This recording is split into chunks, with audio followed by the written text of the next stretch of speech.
Buenos días, tardes tengan todos ustedes. Damos gracias a Dios por la oportunidad que tenemos en este domingo, ya final de mayo, el poder de nuevo estar aquí en este medio. Y damos muchas gracias a Dios por el tiempo que nos ha dejado perseverar a través de internet para poder llegar a cada uno de sus hogares, hermanos y amigos. Y bueno, bienvenidos a este tiempo de adoración al Señor. Ahora ya cantamos, ya dimos gracias a Dios y ahora vamos a adorar al Señor, pues prestando atención. Vamos a tener un tiempo de reflexión y quisiéramos en esta oportunidad, pues bueno, pedir al Señor su dirección, como siempre, suplicándole a Él que Él nos dirija, que sea Él quien abra nuestra mente, nuestro corazón, para que podamos comprender su palabra y esta quede grabada en nosotros, ¿verdad? Y podamos meditar en ella en el transcurso de la semana. Bienvenidos pues a este tiempo de reflexión en la palabra del Señor. Vamos a orar. Le invito a que cierre sus ojos si puede hacerlo, por favor.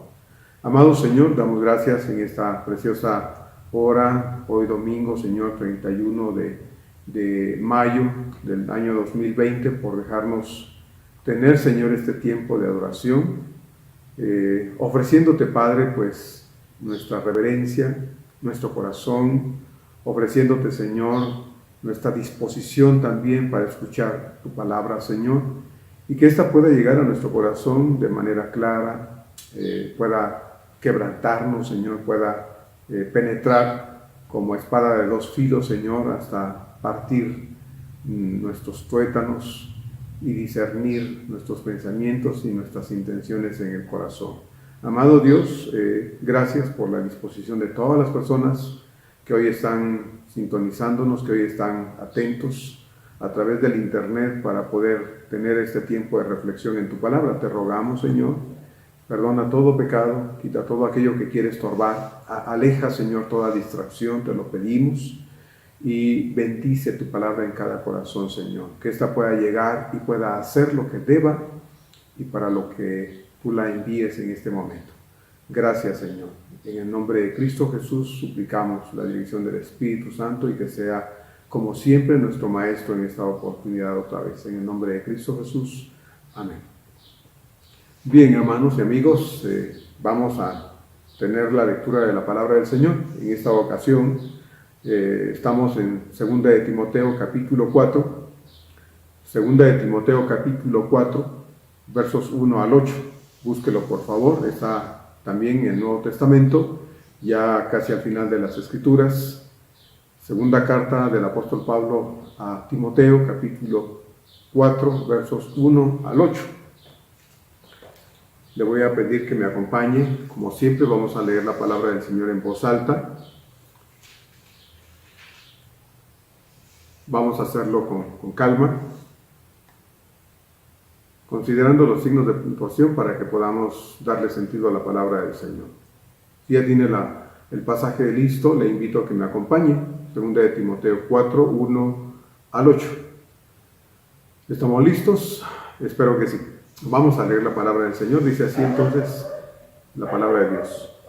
Te encarezco delante de Dios y del Señor Jesucristo, que juzgará a los vivos y a los muertos en su manifestación y en su reino, que prediques la palabra, que instes a tiempo y fuera de tiempo, redarguye, reprende, exhorta con toda paciencia y doctrina.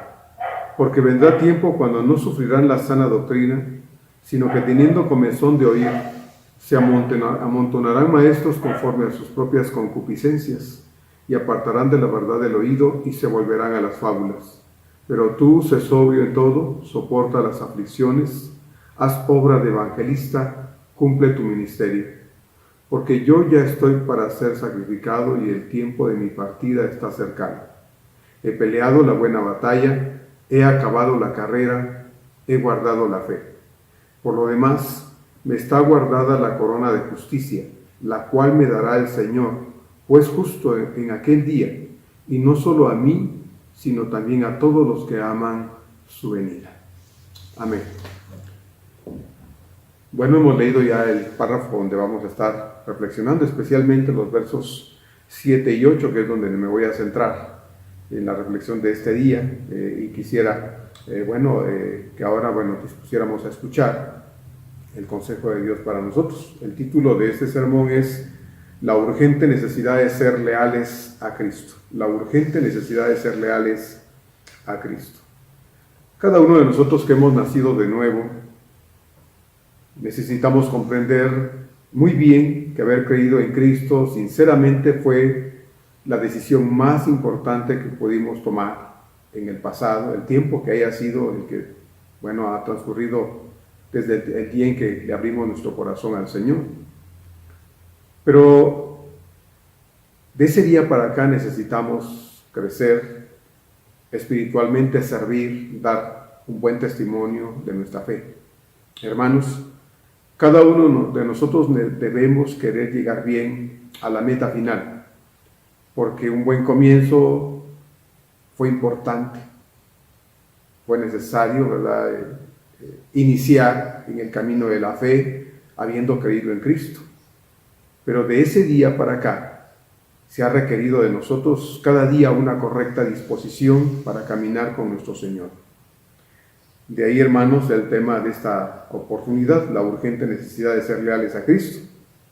Uno de los personajes, sin duda, más importantes, creo que muchos coincidirán conmigo.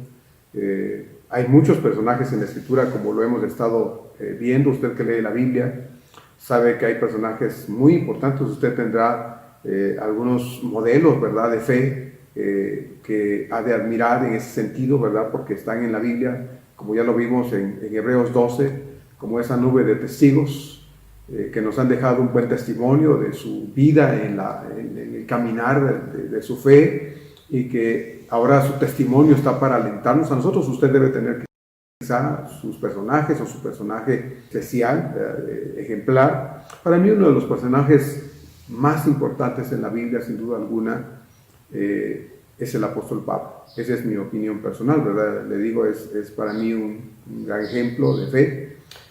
Algunos escritores y comentaristas lo han descrito físicamente, o han intentado dar una descripción físicamente, no sé de dónde, pero recuerdo en una ocasión que al leer un libro, se titula El Apóstol. Este autor dice que Pablo era un hombre chaparrito, calvo, que tenía sus piernas arqueadas. No sé de dónde sacó este hermano esa descripción de Pablo, pero la Biblia en realidad no dice absolutamente nada en relación con los aspectos físicos de Pablo, ¿verdad? Pero a mi parecer, pues lo importante no es cómo era Pablo, sino más bien lo relacionado con su servicio, que es lo que finalmente nos interesa saber de la persona de Pablo. Su servicio, su fidelidad, su entrega, su perseverancia, y sobre todas las cosas, yo creo, su gran disposición para cumplir con lo encomendado a su persona por su Señor y Dios, hasta el día en que Pablo literalmente perdió la vida. Esta carta a Timoteo fue la última escrita por el apóstol, y las palabras de este capítulo 4 fueron prácticamente las últimas que Pablo pudo escribir, dirigidas a su gran hijo Timoteo, hijo en la fe. Así se refiere Pablo, ¿no?, a su hijo en la fe. No sabemos la edad que Pablo tenía cuando conoció a Cristo, es algo desconocido.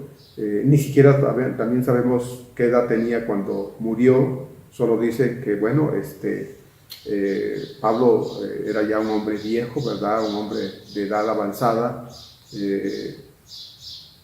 pero el tiempo que Pablo sirvió resultó ser un tiempo tan breve, porque Pablo amaba tanto a su Señor que sin duda alguna no hubo día en que él no hubiera querido que ese encuentro con su Señor, hermanos, hubiese sido antes, mucho antes, haberlo conocido antes, para poder haberle servido más.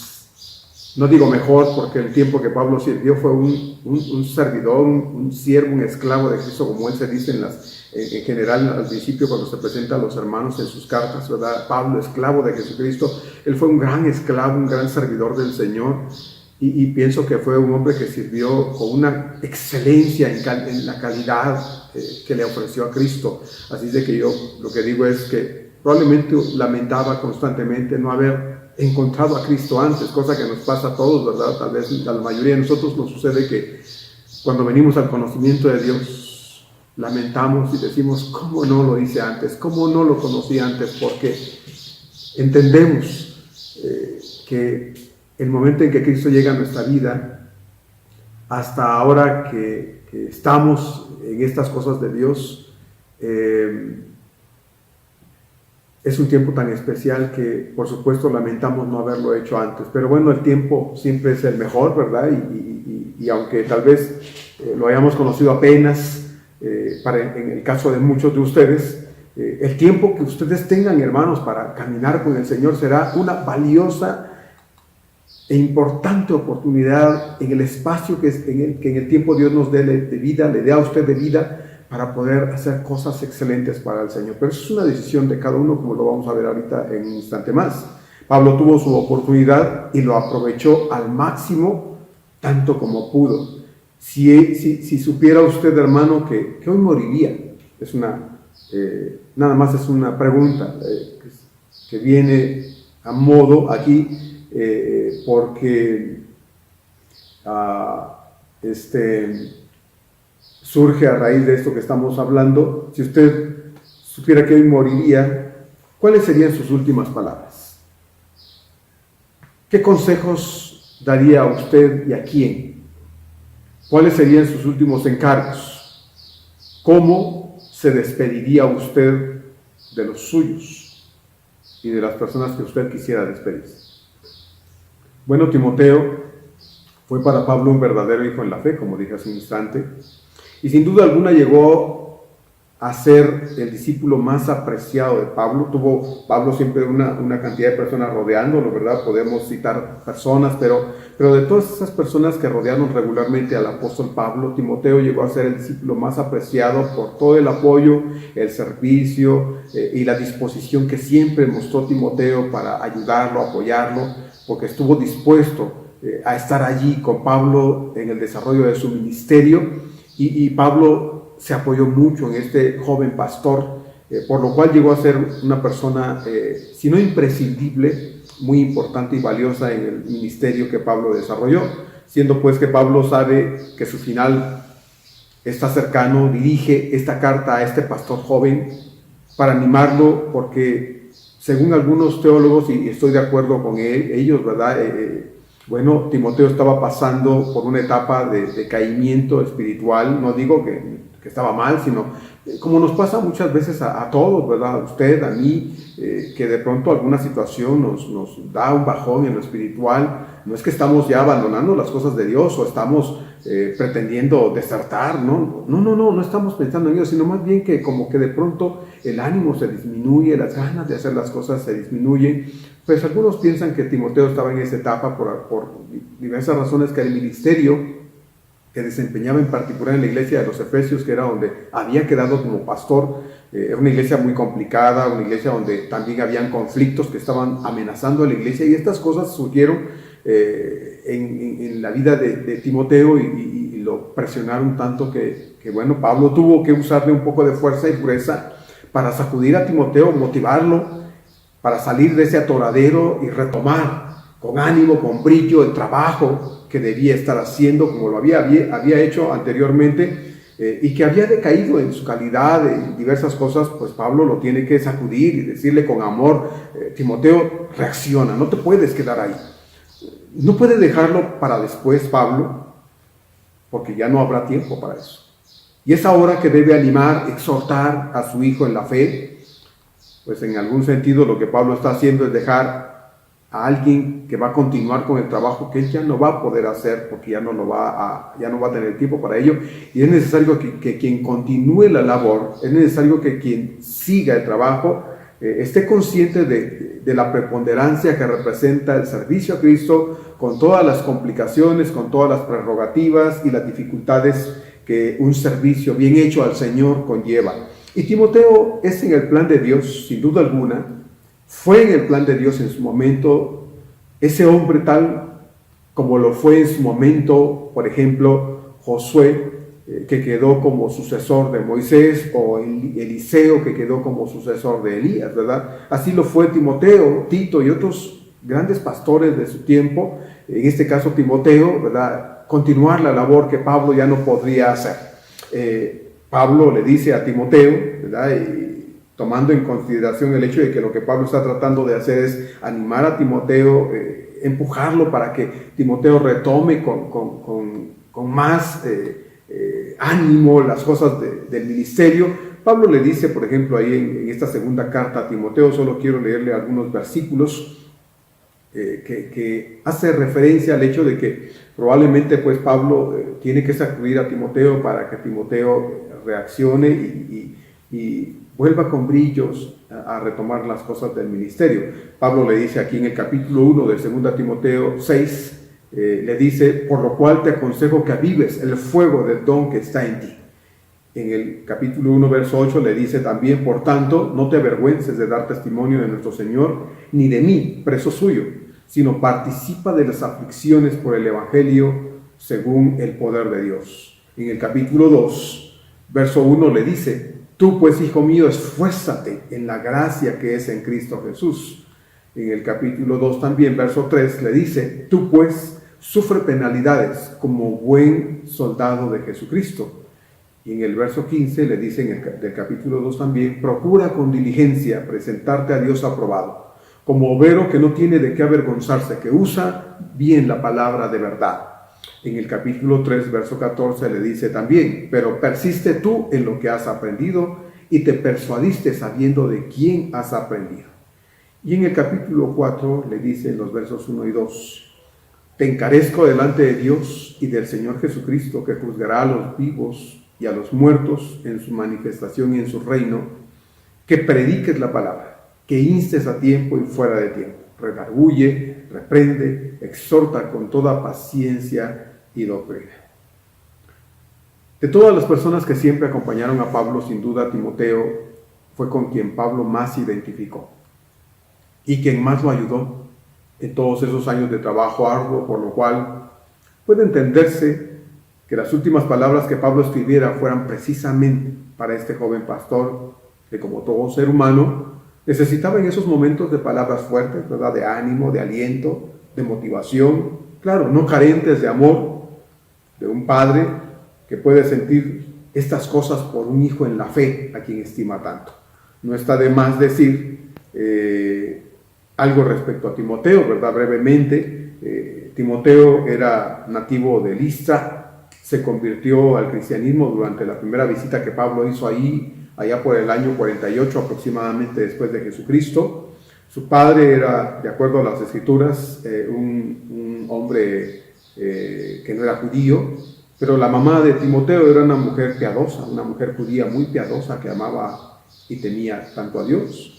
Demostró Timoteo ser una gran promesa y un cristiano ejemplar, un verdadero cristiano, que Pablo lo tomó en su segundo viaje para que lo ayudara, lo apoyara. A partir de aquella ocasión, Timoteo ocupó un lugar importante en las actividades del apóstol y de las iglesias en las que Pablo trabajó. Siempre estuvo prácticamente Timoteo a su lado. Pablo le dejó más tarde como pastor en la iglesia de los Efesios para que se quedara a cargo de la iglesia y ministrara a los hermanos. Y ahí este joven pastor desarrolló un ministerio fuerte, con muchas luchas debido a las constantes amenazas de herejías que querían colarse, meterse en la iglesia, y los ataques de las personas que nunca faltaban como enemigos de la obra de Dios, que intentaban hacer daño de la obra, y Pablo tuvo que acompañar a Timoteo en diversas ocasiones para poder ayudarlo, respaldar el trabajo que hacía y poder fortalecerlo para que Timoteo pudiera llevar a cabo un trabajo muy bueno en la iglesia de los Efesios. Como todo hombre preocupado por la obra de Dios, Pablo anima a los pastores jóvenes como Timoteo, como Tito, porque son ellos los que van a continuar con el trabajo que, como en el caso de Pablo, ya no va a poder hacer, porque se ha acercado ya el momento final, el momento de su muerte. Y es aquí, precisamente, hermanos, donde llegamos hoy. al punto importante de la reflexión que quiero tener con ustedes. A ver, en el caso del apóstol Pablo, ¿cómo es vivir toda una vida de servicio y lealtad a Dios y llegar al final de la vida satisfechos, conformes, tranquilos, en el corazón de haber hecho lo mejor posible la voluntad de Dios cada día? Cuando leemos los versos 7 y 8 de aquí de 2 Timoteo 4, vemos a un hombre así, a un hombre que vivió toda una vida, desde el instante de su conversión hasta ese momento en que sabe que la vida está por acabarse para él, una vida de servicio y lealtad a Dios. Llegar a ese momento de su vida, hermanos, al final de su vida, satisfecho, con el corazón conforme y tranquilo de haber hecho lo mejor posible la voluntad de Dios cada uno de esos días de su vida. Quisiera, hermanos, que fuéramos pronto, si puedo hacerlo, si no, yo se lo leo. Lucas, sin perder por favor ahí 2 Timoteo 4, porque vamos a volver, es el pasaje base que tenemos. Pero quisiera que fuéramos a Lucas 17, 7 al 10. Hay un párrafo muy bonito, a mí siempre me ha fascinado este párrafo de la Escritura, en donde el Señor trata ahí acerca del valor del servicio.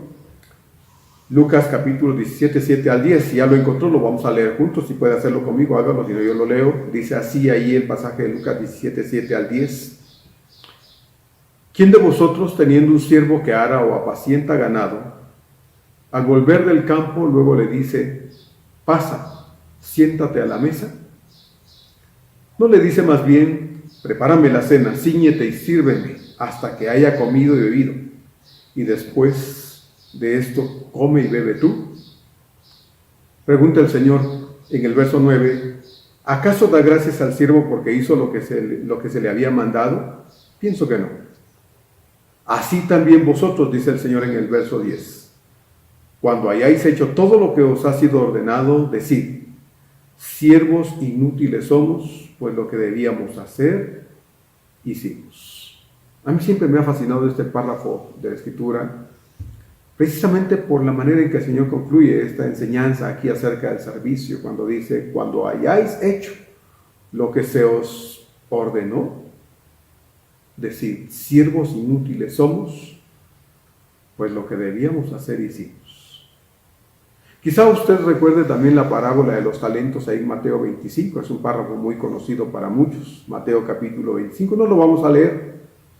Usted recordará que ahí el Señor en esta parábola, hablando acerca de el servicio, usa esta parábola de los talentos para decir, bueno, un amo tenía que irse y distribuyó su dinero, sus bienes, a uno le dio 10, a otro 5 talentos y a otro le dio solo 1.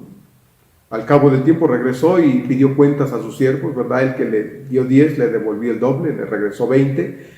Al que le dio 5 le devolvió el doble, le devolvió 10. Pero al que le dejó solo 1, le regresó lo que le había dejado, su talento. Lo que me llama la atención ahí de la parábola de los talentos en Mateo 25 es que cuando el amo pidió cuentas a este siervo, las cuentas negativas de este hombre tenían una razón de ser negativas, y lo expresa precisamente en el verso 24 de ahí de Mateo 25, cuando le dice, pero llegando también el que había recibido un talento, dijo, Señor, te conocía que eres hombre duro, que ciegas donde no sembraste y recoges donde no esparciste. Yo me pregunto, hermanos, ¿cuánto amaría Pablo a su Señor? ¿Cuánto? Usted tal vez ha pensado mucho, porque uno de los personajes muy importantes en el Nuevo Testamento es Pablo. Y hemos hablado mucho de él en nuestro templo, ¿verdad? En las enseñanzas, en los sermones.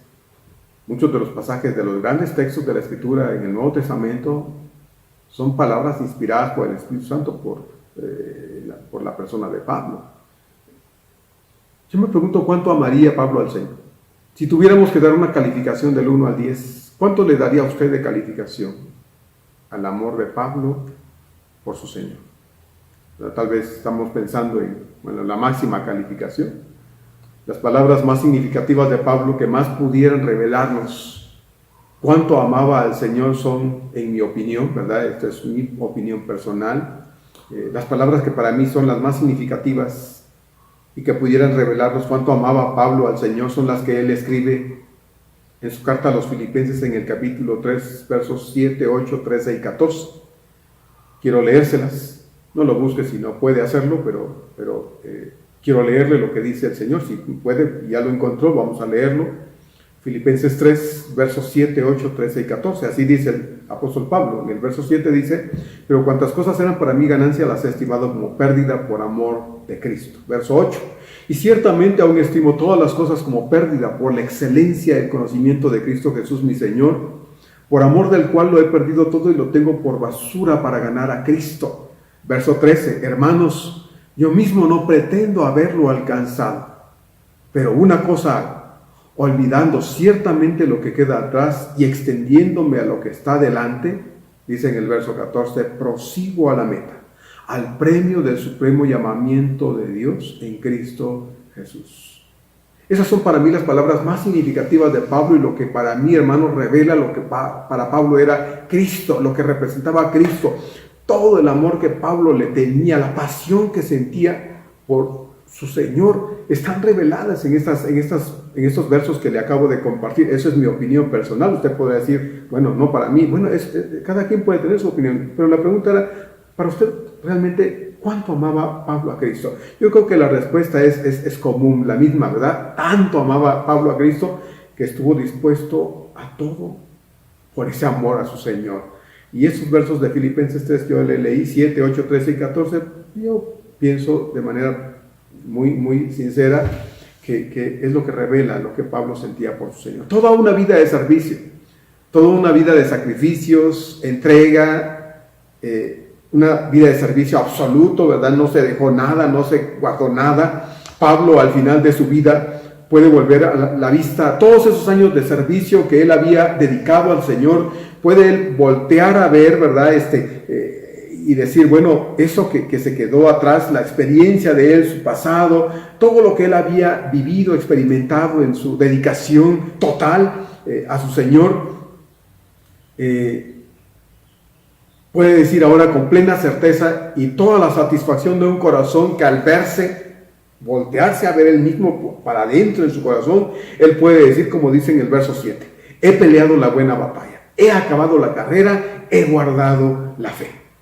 A diferencia del siervo negligente de Mateo 25, ¿verdad? Que la diferencia y la comparación es absurda y la diferencia es enorme, claro que sí, pero a diferencia del siervo negligente de Mateo 25 que tenía un mal concepto de su Señor, por lo cual decidió no hacer nada porque para él su amo no se lo merecía, para él su amo no tenía razón en su corazón el siervo para arriesgar, para complicarse la vida, para entregarse, para hacer cualquier cosa para demostrarle a su amo algún afecto, pero no lo tenía. Por eso dice, te conocía que eres, y le dice la razón por la que él decidió no hacer nada, porque para él su amo no valía la pena ningún esfuerzo. Pero Pablo fue un siervo, un esclavo, un trabajador, para el que su Señor valía la pena, hermanos, cualquier cosa. Cualquier cosa. Y bueno, aquel no trabajó, no se esforzó, no hizo absolutamente nada porque en su opinión su amo no lo merecía. Pero Pablo, a diferencia de vivió cada día de su vida desde el día en que fue encontrado por Cristo en completa y total entrega. Vivió así, en completa y total entrega, servicio y dedicación a su Señor. Ese tiempo de servicio desde que lo conoció hasta que llegó a este instante de su vida, para Pablo fue tan breve porque hubiera querido, como le dije, haberlo conocido antes como para decir, más tiempo para servir a mi Señor. El tiempo que le quedó de vida desde entonces fue tan breve, tan corto, que se entregó en alma y cuerpo a predicar al Cristo vivo. Usted lo puede ver en Hechos, capítulo 9. Apenas recibió la vista, ¿verdad? Apenas se recuperó y se metió a la sinagoga a predicar. Hermano, toda una vida de servicio de verdad. Pues de un hombre que supo amar a aquel que lo había amado a él primero. Y tal vez en nuestra perspectiva humana, hermanos, no lo entendemos, porque tal vez a muchos de nosotros nos hace falta entender o amar al Señor como Pablo lo amó, como para hacer algo más por el Señor. Pero el tiempo que le quedó de vida desde entonces fue tan breve que decidió entregarse en alma y cuerpo a predicar a su Señor. Para Pablo no fue una mala batalla, hermanos, no. Para Pablo no fue una mala batalla. Fue una buena batalla, una excelente batalla. En su cuerpo llevaba consigo las marcas de su Señor, como bien lo dice él mismo en Gálatas 6:17. En mi cuerpo llevo, dice, las marcas de mi Señor. Si sin duda alguna, cuando Pablo veía esas cicatrices ocasionadas por los azotes y las palizas recibidas, ¿verdad? Como ya lo vimos también aquí en segunda de Corintios 12, la semana pasada nos referimos a ello. Cuando Pablo se veía su cuerpo marcado, cicatrizado, no eran para él, hermano, estas marcas motivo de vergüenza o de tristeza, ¿verdad? O de arrepentimiento o dolor o de coraje, decir, pues, ¿cómo estoy? No, hermano, al contrario, cada marca de esas que Pablo tenía en su cuerpo le recordaban lo inmerecedor que era de sufrir por su Señor. Porque tan dispuesto estuvo siempre, no solo a sufrir, sino estuvo tan dispuesto también a dar su vida por su Señor, como lo dijo ahí en Hechos capítulo 21, cuando estaba a punto de salir para Jerusalén y le decían, no vayas, Pablo, no vayas. Y Pablo les dice, ¿cómo me parten el corazón? En vez de que me animen, me parten el corazón. Tan dispuesto estoy no solo a sufrir, dijo Pablo ahí, sino a dar mi vida por el Señor. Jamás se acobardó. Jamás se acobardó frente al peligro, hermanos, frente a las amenazas. Jamás se acobardó frente a las carencias.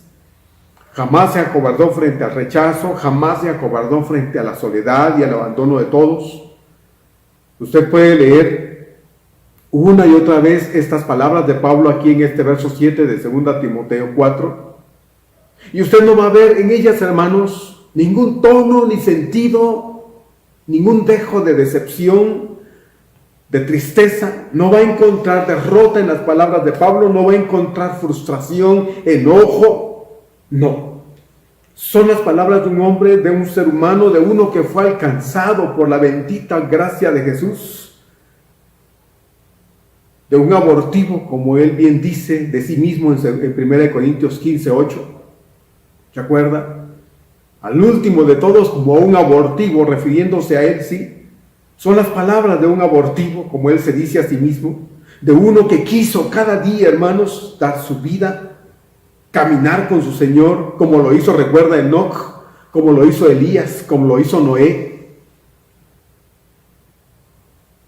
De uno que se esforzó cada día para presentar una buena pelea, por lo cual, como dice aquí en 2 Corintios también, capítulo 9, puede usted leer al final, los versos finales de este capítulo 9 de 2 Corintios, cuando Pablo está hablando acerca de que él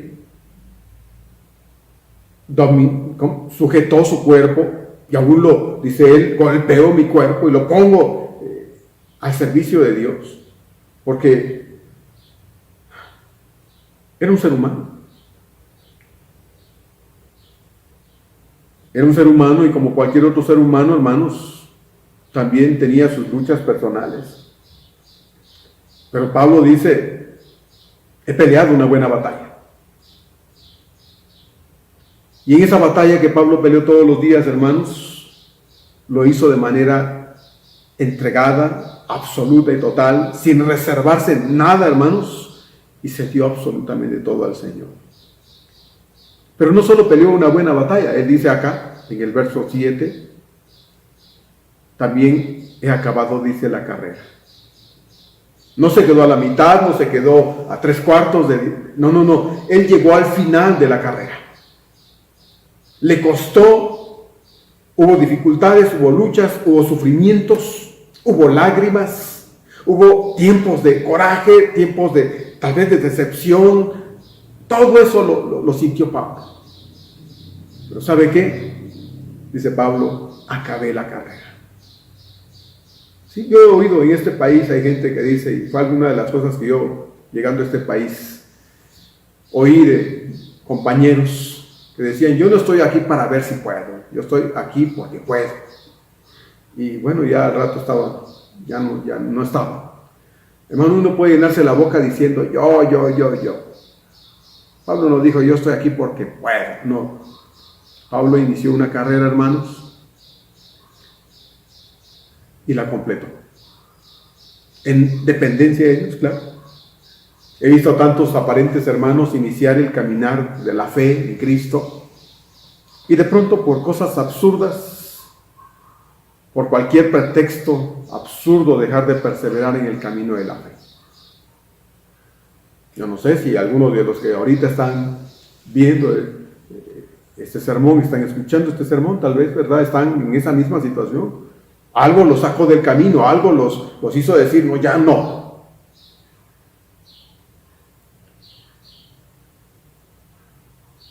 Que a mí Dios no me oye, que a mí Dios no me contesta, que a mí Dios no me ama, que de mí Dios no se acuerda, que a mí Dios no me saca de mis problemas, estoy más hundido cada vez y no se acuerda de mí, que Dios no sana, he orado por alguien y cada vez está más enfermo y no lo sana.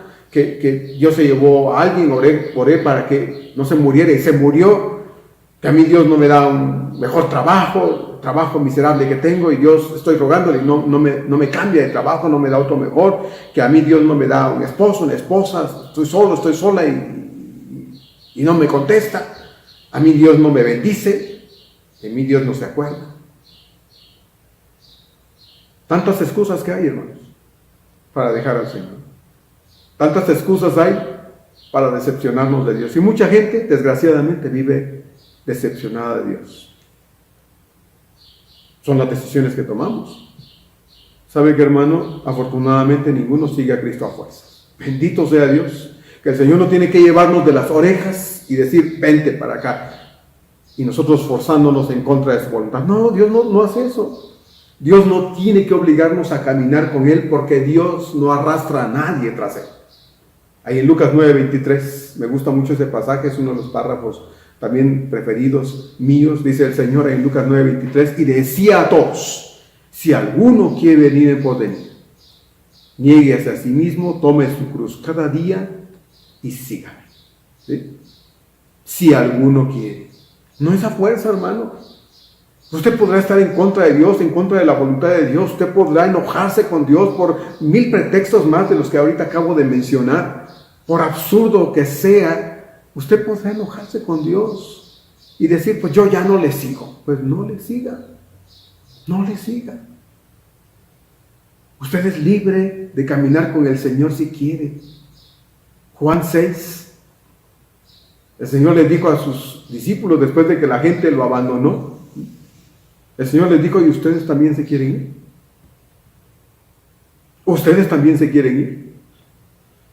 Hermano, el Señor no se va a poner a llorar y caer de rodillas frente a nosotros para decirnos, ay, no me dejes, por favor, es que ¿qué va a hacer de mí si te vas? Hermano, Dios es Dios eternamente y para siempre. ¿Sí lo sabe? Dios es Dios desde la eternidad hasta la eternidad. Dios no nos necesita. Nosotros somos los que necesitamos a Dios. ¿Lo sabía? Cuando alguien no quiere ir con Cristo, cuando alguien ya no desea caminar con el Señor, como pastor puedo visitarle, animarle, tratar de convencerlo, ¿verdad?, de que no se quede en el camino. Puedo orar con y por esa persona, pero jamás, óigalo bien, jamás le voy a rogar a nadie que no se vaya. No le voy a rogar a nadie. No lo he hecho hasta ahora y no lo voy a hacer. Porque me parece, hermanos, que si nosotros vamos a caminar con Cristo es porque lo queremos, es porque lo deseamos, porque lo necesitamos, porque estamos convencidos de que sin Cristo la vida se vuelve lo que fue sin Él en el pasado. Una vida desgraciada, una vida miserable, una vida vacía, desabrida, en blanco, negro y gris. Esa era la vida que yo vivía sin el Señor. Diciéndome evangélico, no lo era. Así es de que si vamos a caminar con Cristo, no es cosa de empujones, hermano, es si queremos. Yo no le voy a rogar a nadie. A mí, mi Señor, no me ruega. No me ruega. Así es que si vamos a caminar con el Señor es porque vamos a estar convencidos de querer estar con Cristo. Y así convencidos vamos a caminar con Él. De lo contrario no sirve, hermano. Va a ser un fastidio, como una piedra en el zapato, como una piedra en el ojo. Así va a ser. ¿Puede usted imaginarse a Pablo, hermano, desanimado al punto de querer desertar y tirar la toalla? Porque le tocó una vida de sufrimiento. Él no pensó que servir al Señor fuera tan difícil, tan complicado, tan sufrido, y querer tirar la toalla. Y puede imaginarse usted, al mismo Timoteo, a Tito, a Bernabé, o a Aquila y a Priscila, diciéndole: ay, Pablito, por favor, no te vayas, no dejes el ministerio, mira que el Señor te necesita. ¿Puede usted imaginarse una escena absurda como esa? Claro que eso jamás ocurrió, hermano. Por eso es tan importante que al final de su vida Pablo puede decir con tanta paz, con tanta satisfacción en su corazón, y lo puede decir delante de Dios: he peleado la buena batalla, he acabado la carrera, he guardado la fe. No son palabras bonitas de un hipócrita. No, hermano. No son palabras bonitas de alguien que se la vive vacacionando y un día dice: ay, yo soy un buen cristiano. Nunca lee la Biblia, nunca va al templo, no se consagra, es un diablo. Pero dice: yo soy un buen cristiano. No, hermano, Pablo no era así.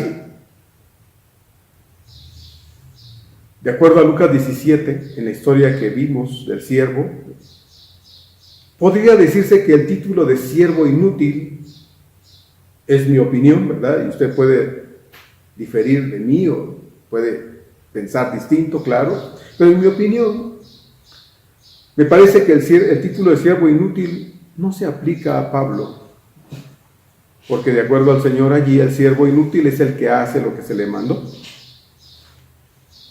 Cumplió con las órdenes que se le dieron, pero no hizo más. Para mí, Pablo no solo cumplió con lo que se le mandó, sino que fue más allá. Fue un obrero incansable. Jamás descansaba, excepto cuando estaba en la cárcel, porque lo metieron a la cárcel varias veces. Y allí en la cárcel Pablo no se dedicaba a chillar y lamentar porque estaba en esa situación. No, allí Pablo escribía. ¿Cómo lo hacía? ¿Qué sé yo? Pero escribía. Varias de sus cartas las escribió en la prisión. Allí atendía a los hermanos porque los buscaban. Y él no decía: ay, qué vergüenza que me vean acá. No. Ahí los recibía, atendía a los hermanos, daba instrucciones, aún enseñaba lo concerniente a la obra de Dios. Al final de su vida no le quedaron muchos amigos, desgraciadamente su salud era muy precaria, prácticamente estaba en la bancarrota porque, como él lo dice en Filipenses 3:8, por amor a Cristo lo había perdido todo. Y por si fuera poco, estaba esperando su ejecución porque ya había sido sentenciado a muerte. Pero había algo que Pablo había conservado, hermano, durante todos esos años de su leal servicio a Cristo. Todo lo había perdido. Muchas cosas ya no las tenía. Aún, de acuerdo a algunos teólogos, y pienso que es así, había perdido incluso a su familia. Probablemente su esposa lo había dejado porque en su posición como un rabino, como un fariseo de la estatura de Pablo, no podía ser un hombre soltero, tenía que estar casado, probablemente por el conocimiento de Cristo, como le ha pasado a muchos hombres y mujeres, ¿verdad? En este caso, Pablo lo dejó probablemente su mujer y se llevó a sus hijos y se quedó solo. Bueno, lo había perdido todo, pero algo él había conservado. Durante todos esos años de lealtad y servicio a Cristo, dice al final en el verso 7, he guardado la fe. He guardado la fe. Ni las golpizas, ni las falsas acusaciones, ni las persecuciones, ni las enfermedades, ni el hambre, ni las carencias, ni la hipocresía de muchos a su alrededor, ni la cárcel, ni las amenazas, ni la misma muerte le arrebató su fe a Pablo. Él dice, he guardado la fe. Pero creo que más bien fue guardado por su fe. Pero él dice esas palabras, ¿verdad? He guardado la fe. Esas largas noches de oración que sin duda Pablo solía pasar en la presencia del Señor, fue la tierra que abonó la fe de Pablo, donde esa fe fue creciendo poco a poco, que fue la fe que lo sostuvo en todas esas terribles experiencias vividas a lo largo de su ministerio. Y usted puede leer de nuevo 2 Corintios capítulo 12, ¿verdad? Pablo habla de muchas cosas ahí, ¿verdad? De gente que trataba de ocasionarle dolor, en fin. Esa fe fue la que lo sostuvo a lo largo de su ministerio, y que ahora al final de su existencia, al voltear, ¿verdad? Al voltear y ver toda su vida desde aquel fantástico día, aquel fabuloso y único día cuando fue hallado por su Señor, hasta ese preciso momento, hermanos, cuando ahora se encuentra allí en ese frío calabozo romano, él puede decir con toda la seguridad de su corazón, he guardado la fe. He guardado la fe. Cosa que muchas veces a muchos no les pasa. La vida no está exenta de crisis, hermanos, y problemas, de preocupaciones y angustias, de tronaderas de dedos, ¿verdad? Por situaciones que se han salido de control o se han presentado y nos han venido a traer zozobra en la vida. La vida no está exenta de crisis. Pero ¿qué nos debe guardar, hermanos, a nosotros? ¿Qué nos debe guardar? No nos va a guardar nuestros títulos, nuestras propiedades, nuestras influencias, nuestras amistades. Nos va a guardar nuestra fe. Y eso es lo que Pablo dice. Por eso le digo, Pablo dice, he guardado la fe. Yo pienso, más bien esa fe es la que lo ha guardado a él. Dice en el verso 8 entonces, por lo demás me está guardada la corona de justicia, la cual, dice entonces, me dará el Señor, juez justo, en aquel día, y no solo a mí, sino a todos los que aman su venida. Para Pablo la mayor recompensa, el mayor premio, la satisfacción más grande había sido el altísimo honor de servir a su Señor y servirlo en vida. Cuando tuvo el tiempo, la oportunidad, la salud, las ganas, un cuerpo que podía ir, venir, hacer, todo, él lo pudo hacer. Esa era para Pablo la más grande satisfacción, el mayor premio, la más grande recompensa de todos, el más altísimo honor, servir a su Señor. ¿Qué podía constituir para Pablo, hermanos, una mayor o mejor recompensa que esta? Yo me lo pregunto, yo lo veo aquí en el pasaje que estamos examinando. Para Pablo, ¿qué sería una mejor recompensa que esta? La respuesta es ninguna. Sin embargo, Pablo expresa aquí que cuando él vaya a estar con su Señor, como había sido su anhelo más profundo, recuerda usted Filipenses capítulo 1, verso 23, él en el verso 21 dijo, para mí el vivir es Cristo y el morir es ganancia. Pero en el verso 23, Pablo dice, bueno, es que yo no sé si quedarme porque es bueno para ustedes, o partir, que es muchísimo, dice él, mejor, porque él anhelaba ya estar con su Señor, él deseaba estar en los brazos de aquel que lo había rescatado, hermanos, y lo había traído en su misericordia a la posición de tan altísimo honor de ser un siervo de ese Señor. Entonces Pablo dice, bueno, yo quisiera estar allá porque para mí es mucho mejor eso, o sería muchísimo mejor eso. Pero cuando él llegase al hogar celestial, dice él, yo sé que me está guardada la corona de justicia, la cual me dará el Señor, juez justo en aquel día. ¿Esperaba Pablo alguna clase de recompensa? ¿Esperaba Pablo algún tipo de recompensa en la presencia de su Señor? Si ya él se sentía recompensado con el hecho de haber servido con todo su corazón al Señor aquí. Pues yo personalmente pienso, hermanos, que no.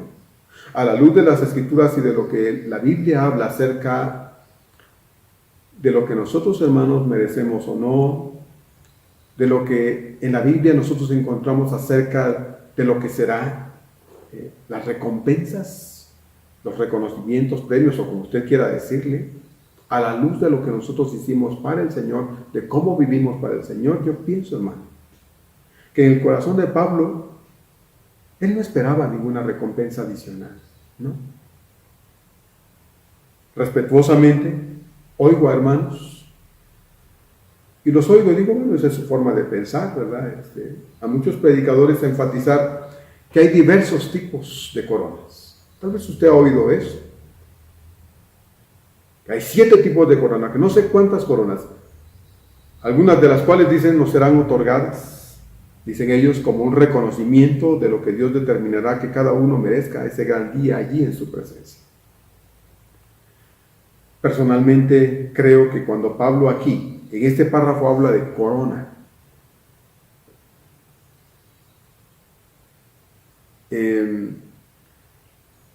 y que cuando en algunos pasajes de la Escritura se habla de coronas, no es una corona literal. Porque la expresión tiene como trasfondo la corona de victoria. Usted puede ver ahí en 1 Corintios 9, cuando Pablo está hablando acerca de las competencias atléticas, dice, bueno, aquellos a la verdad corren para recibir una corona corruptible.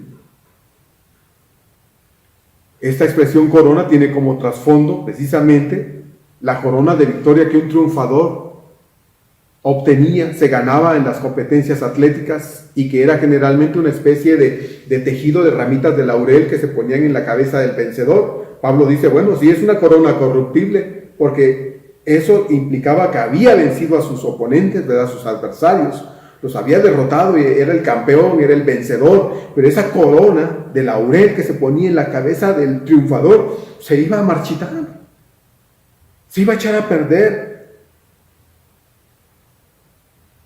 Yo preguntaría, ¿usted se merece una corona de manos del mismo Señor, hermano?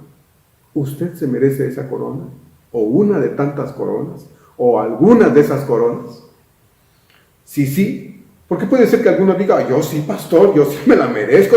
Mire, bueno, está bien, yo respetaría si usted diría eso. Y sí, ¿a cuenta de qué? ¿A cuenta de qué, hermano? Yo sé muy bien que cada uno de nosotros estamos muy conscientes de que todo cuanto hemos disfrutado en la vida, incluyendo, por supuesto, la vida eterna, todo es inmerecido. De esto hablamos hace 8 días y hemos estado hablando de esto. Todo lo que nosotros hemos disfrutado en la vida, incluyendo el regalo de Dios, que es su perdón, su amor, la vida eterna, todo es inmerecido. Y además, que esta verdad acerca de lo que es merecido e inmerecido también es para cuando estemos allá en la presencia de nuestro Dios, en nuestro verdadero hogar, y que en todo caso, hermano, esto que merezcamos o no es una prerrogativa, un derecho exclusivo de Dios sobre todos nosotros. Que yo merezca algo, eso no depende de mí ni de usted, en ningún sentido, ni de ninguna cosa que yo haya hecho aquí, por importante o trascendente que ésta sea o haya sido. No. Si entendemos apropiadamente que somos inmerecedores, que todo, hermanos, lo que tenemos en la vida es inmerecido, entonces cuando nos toque partir de este mundo y estar en la presencia del Señor, lo menos que vamos a esperar es alguna clase de corona. Porque allá, hermanos, y se lo digo a la luz de las Escrituras, allá el único que va a tener una corona es aquel que es el Rey de Reyes y el Señor de Señores. Y yo espero que usted, hermano, en su casa esté de acuerdo conmigo y haya dicho un amén para la gloria de Dios. El único que va a tener corona allá, hermanos, es aquel que se la ganó por la obra que vino a hacer en este mundo. Es nuestro Señor. ¿Sí? Él sí se ganó el derecho de sentarse a la diestra del trono del Padre y portar una corona que lo identifique como el Señor victorioso, el que ha triunfado sobre la muerte y el pecado, y que se ha ganado el derecho de portar la corona de victoria. Él sí. Pero dígame, usted y yo, ¿qué derecho tendríamos, hermanos, a andar allá presumiendo una corona? Yo entiendo, y como les digo, respeto a quienes dicen, no, es que allá vamos a tener una corona, y es para que la rindamos a los pies. Aún así fuera, hermano. ¿A cuenta de qué queremos que Dios nos dé una corona? ¿O creemos que Dios nos va a dar una corona? Creo pues con todo mi corazón que la palabra corona, en el idioma original es la palabra Stéphanos, que la palabra corona es simbólica de la experiencia que cada uno de nosotros tendremos ese día. Es simbólica pues de la experiencia que cada uno de nosotros tendremos ese día cuando por la bendita gracia inmerecida de nuestro buen Dios estemos de pie delante del Hijo de Dios. ¿Puede usted imaginarse esa escena, hermano? Estar nosotros en la presencia de Dios. Bueno, entonces creo con todo mi corazón que la palabra corona es simbólica de la experiencia que cada uno de nosotros tendremos ese día cuando por la bendita gracia inmerecida de nuestro buen Dios estemos de pie delante del Hijo de Dios, sintiendo hasta lo más profundo de nuestro nuevo ser inmortal que vamos a estar allí, pero que no será por haber ganado el derecho de estar ahí, sino porque Dios en su infinita misericordia nos alcanzó y quiso para nosotros lo que nosotros ahora aquí ya tenemos. Efesios 1, 13 y 14. Habiendo oído el Evangelio y habiendo creído en él, fuisteis sellados con el Espíritu Santo de la promesa, que es las arras de la herencia adquirida, otorgada, regalada, obsequiada, dada por Dios. Usted y yo no nos ganamos nada, hermanos. Lo que sí nos ganamos fue el derecho de que Dios dijera, ya me viste, estás aquí delante de mí, ahora te echo al infierno. Eso es lo que sí nos ganamos. Pero Dios es bueno, es fiel, y lo que Dios dice lo va a cumplir. Dios no es hombre ni es hijo de hombre para decir una cosa y hacer otra. No, hermano, no. No será por habernos ganado algo o el derecho de estar ahí, sino porque Dios en su infinita misericordia nos alcanzó para que nosotros ese día pudiéramos estar en su presencia como ese regalo inmerecido por haber puesto toda nuestra confianza en el Hijo de Dios, en Jesús nuestro gran Señor. ¿Valió la pena creer? ¿Valió la pena poner nuestra confianza en Él? Valió la pena. Valió la pena, hermano, porque Dios no se va a retractar de su palabra. Ese es el sentido de la expresión usada por Pablo aquí en el verso 8. Y que no es una corona literal como muchos creen, sino el reconocimiento de Dios mismo delante de todos sus santos ángeles y de todos los que igual que nosotros estén allí ese día escuchando de la boca del mismo Dios, del Rey eterno: bien, buen siervo, entra al gozo de tu Señor. Yo anhelo, hermano, escuchar esas palabras de Dios para mí. ¿Usted las anhela? ¿Usted anhela que Dios le diga, bien, buen siervo? No porque hayamos sido como Pablo, mejores que Pablo, porque hayamos otorgado toda la vida sirviéndole a Dios sin descanso. No, hermano, sino porque Dios sabe y ve nuestro corazón y conoce si estamos siendo responsables. Si Dios lo ve ese día, lo que usted va a oír es: bien, buen siervo y fiel, entra en el gozo de tu Señor. Sería terrible estar ahí, que Dios nos dijera: siervo malo y negligente, entra al gozo de tu Señor.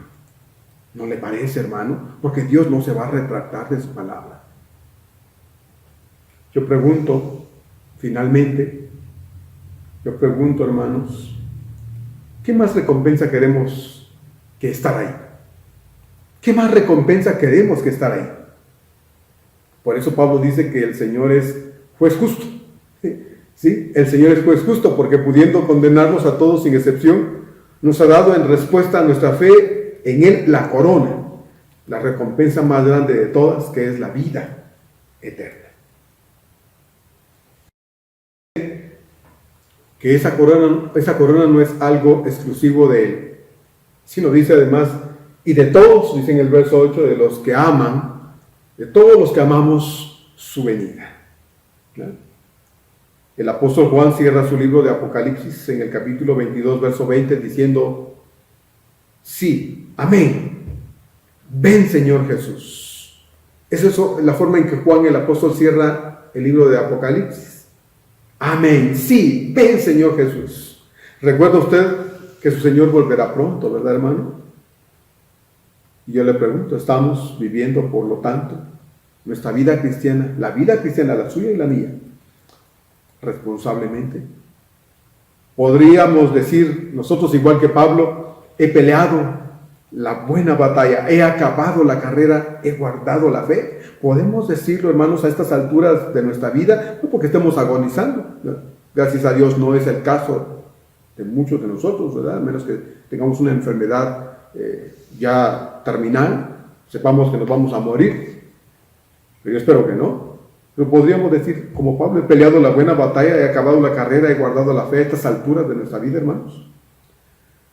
Si sinceramente hemos creído en Cristo, la promesa de Dios es fiel y vamos a estar de pie delante del Hijo de Dios.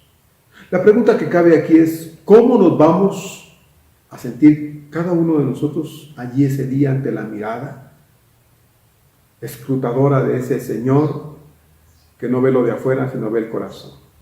¿Cómo nos vamos a sentir? Usted lo ha pensado. Si no, yo le invito a que lo piense. ¿Cómo nos vamos a sentir frente a la mirada de nuestro Señor ese día? Hermanos, aún estamos a tiempo de dejar al Señor hacer cambios en nosotros. Eso de genio y figura hasta la sepultura, déjelo para otra gente, para el que no está adentro. Déjenlo. Estamos a tiempo para que Dios haga cambios en nosotros. Lo que Dios quiere hacer, solo Él lo va a hacer. Usted no lo puede hacer. Deje a Dios hacerlo. Deje a Dios transformar su vida a su parecer. Hermanos, aún estamos a tiempo de servir a nuestro buen Señor, porque lo que no hagamos ahora, que podemos hacerlo, ya no lo vamos a hacer después, cuando nuestro cuerpo ya no tenga el ánimo ni las fuerzas para hacerlo, cuando se nos vayan las oportunidades y sea tarde para querer hacer lo que ahora no hacemos. Hermanos, aún estamos a tiempo para caminar con más fidelidad con nuestro Señor, o en su caso, si así fuera necesario, aún hay tiempo para regresar a la comunión con nuestro Señor si usted se hubiera alejado de Él, porque la vida puede acabarse repentinamente, ya no habrá más oportunidad que la que ahora Dios le está otorgando. Y si cada uno de nosotros hiciéramos todo esto, hermanos, viviendo una vida entregada por completo al Señor y muriéramos haciendo la voluntad de Él, hermanos queridos, esa sería nuestra más grande recompensa, la más grande corona recibida del Señor. La satisfacción, al igual que Pablo, de haber peleado la buena batalla, de haber acabado la carrera y haber guardado la fe. ¿Qué más esperaríamos para nosotros, hermanos, ese gran día allí en la presencia de Dios, que la satisfacción de haber puesto todo, nuestro corazón, para caminar con Cristo aquí cada día? ¿Qué otra cosa podríamos esperar recibir del Señor? Yo espero que nada, porque la oportunidad de sentirnos útiles para el Señor y vivos para Dios es ahora, no es mañana, hermano. El mañana es del diablo, el hoy es de Dios. Yo le invito a que oremos. Vamos a concluir con una oración para meditar en eso. La palabra de Dios queda en su corazón, tanto como en el mío. Piense en estas cosas y dispóngase a actuar en correspondencia de lo que usted medite en su propio corazón respecto a su propia persona. ¿Le parece? Vamos ahora. Bendito Señor, en esta tarde damos gracias porque nos permite, Señor, poder tener un tiempo de reflexión en tu palabra. Amado Señor, tenemos, como siempre, ejemplos de personas que fueron como nosotros, de carne y hueso, Señor, seres humanos, que pudieron vivir una vida trascendente porque decidieron en su momento que así fuera. Porque aunque, Señor, sufrieron y tuvieron muchas complicaciones para cumplir con su deseo de caminar contigo, se atrevieron a sobreponerse a todas las adversidades para no dejar de caminar contigo. Señor, gracias porque tenemos vida, salud, tiempo, oportunidades y los elementos, Señor, indispensables, necesarios para caminar contigo. Ayúdanos, Señor, a no solo oír, sino entender las cosas, Señor, y cambiar nuestra conducta si así fuera necesario. Tú dijiste, Señor, ahí en Apocalipsis 2 y 3, después de cada carta a cada una de esas iglesias, Señor, el que tiene oídos para oír, que oiga. Y yo espero, Señor, que todos los que hoy están escuchando este sermón, los que han oído la palabra revelada y ministrada por el Espíritu Santo a nuestra vida, tengamos oídos para oír. Señor, bendícenos y ayúdanos a no cerrar el corazón a tu voz, y que podamos, Señor, estar dispuestos a reaccionar y hacerlo bien. Te lo pedimos en el nombre poderoso de Cristo Jesús nuestro Señor. Amén. Amén. Hermanos y amigos, que Dios los bendiga. Si Dios quiere, nos vemos la próxima semana aquí. Que el Señor los guarde. Hasta luego.